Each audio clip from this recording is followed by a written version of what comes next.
Hey, welcome to my channel. My name is Steve and today I'm going to be talking about financial freedom. So you might be wondering what financial freedom is. You might have also heard of early retirement, financial independence. They all essentially mean the same thing. With that being said, let's define what it means. It's essentially separating your income from your occupation. So what you do with your time and what you do for money aren't the same thing. So you might have heard the term passive income. That's essentially what it is. It's building up a system of passive income where you don't have to work for that income. So passive might be a little bit of a misnomer. You don't do no work at all. It's rather doing the work up front that will then generate you income going forward into the future. The goal with financial freedom is to eventually get to the point where you have enough income to cover your daily living expenses. So this is something that I feel like resonates with a lot of people, but they don't necessarily know how to do it or that it's even possible. They think that retirement is something that's only possible when you're 60, 65, you've been working for 40 years and you've saved up. And I don't think that's necessarily true. I think there's just a limiting self-belief we put on ourselves. I think we are capable of a lot more than we think we are. To put it in perspective,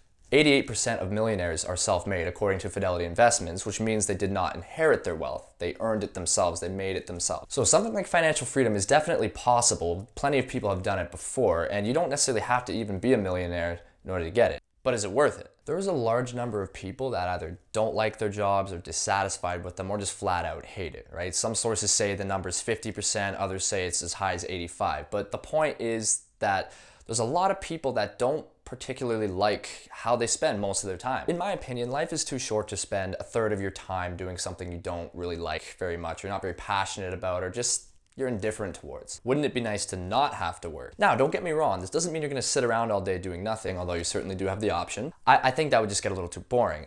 It's about having the freedom to do what you want with your time, and then when you do work, you can work on your own terms, rather than working out of necessity. All right, now you might be thinking, well, I like my job, it's not bad, I enjoy the people I work with, and that's fine, more power to you. But I still think even if you like your job, being financially free is still something worth striving for, right? Because people change. You might get a new boss that you don't like, that isn't as nice as your old boss, or you might have changes in your life. Maybe you have kids and you want to spend more time with them, right? This also assumes that you'll keep your job. There's always the possibility that you could get laid off or your salary decreases due to a bad economy. Being financially free can alleviate some of that risk. Because even if you decide that you like your job and you want to keep working at it, you can supplement your income, right? So this is why I think it's a good idea to pursue financial freedom whether or not you like your job or not. Financial freedom gives you options. Maybe you decide that you want to move to a different job that you like more but will pay you less money. You can make that decision because you'll still be able to cover your living expenses regardless of what you do. It allows you to make choices that go beyond money.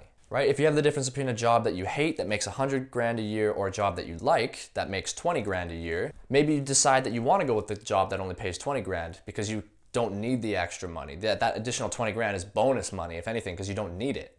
All right, so now that I've explained what financial freedom is roughly, now you might be wondering, okay, well, how do I get there? That's pretty much going to be the main focus of this channel. I'm going to go over the ways that we can achieve financial freedom as fast as possible. So as far as I know, it can essentially be boiled down into three things: saving more, earning more, and investing the difference.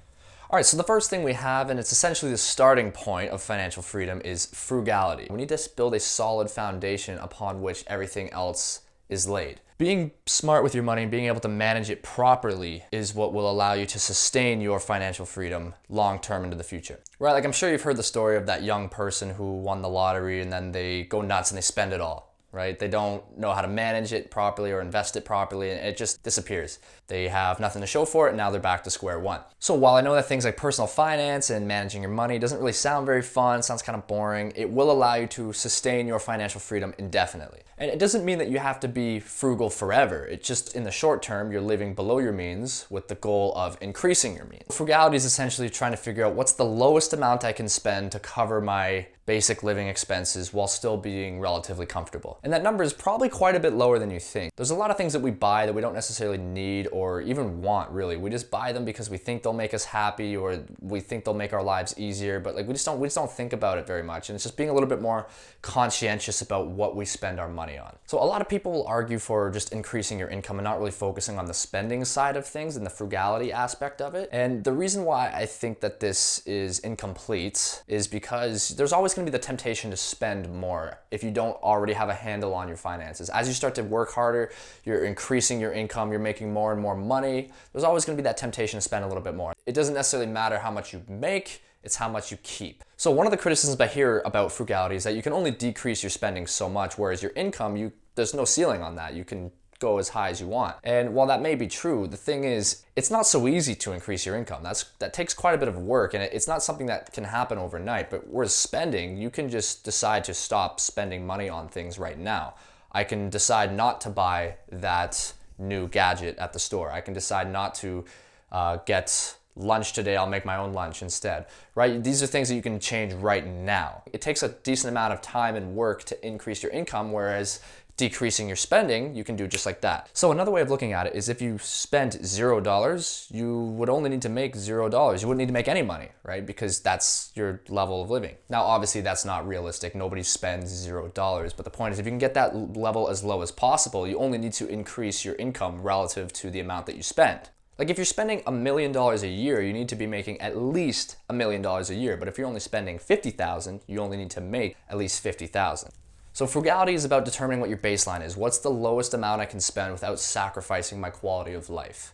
Right? If your goal is to be happy with your life, that's not going to be found through fast cars and really nice houses and expensive yachts. It's those things, while they're nice, they're not gonna make you happy. They're not gonna add meaning to your life. They're not gonna make you feel fulfilled. I think what most people really want is the ability to spend their time how they want, without having to wake up at 6 a.m., without having to put on a tie or do all these things that they don't necessarily want to do just because they need to make money. And so if you could be at the point where you can afford the fast car and the nice house, then that's great. But you shouldn't have to sacrifice your freedom in order to get those things. So I personally would much rather be making $50,000 a year and be able to actually spend my time and use the money how I want versus making $1 million a year but having to work 90 hours a week and I have no time to actually spend or enjoy any of that money. All right, so with that being said, we're now going to talk about growing your income. Now, I know I just talked about frugality, but it gets to a certain point where you can only really decrease your expenses so much before your life starts to become miserable. Frugality is all about finding that point where you can still be comfortable, but keeping your expenses relatively low. Growing your income is where you're gonna really be able to accelerate that time frame towards financial freedom. But remember, it's very important to have that frugality base.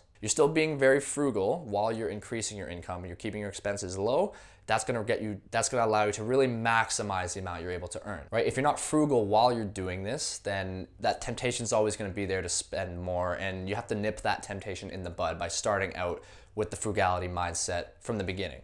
So on this channel, I'm also gonna talk about different ways we can grow our income. Maybe that's starting a business or getting a different job, going back to school, getting a different degree or different certification so that you can then get a job that pays more. There's a bunch of different ways you can go about this. All right, and the last thing I'm going to talk about is investing. This is where you're going to really maximize your net worth. This is how you're going to sustain and grow your money long term into the future without having to work at a job to do it. So investing is all about finding an investment vehicle that you're comfortable with that will allow your money to grow over time. You will eventually get to the point where the return you're getting from your investments are enough to cover your basic living expenses.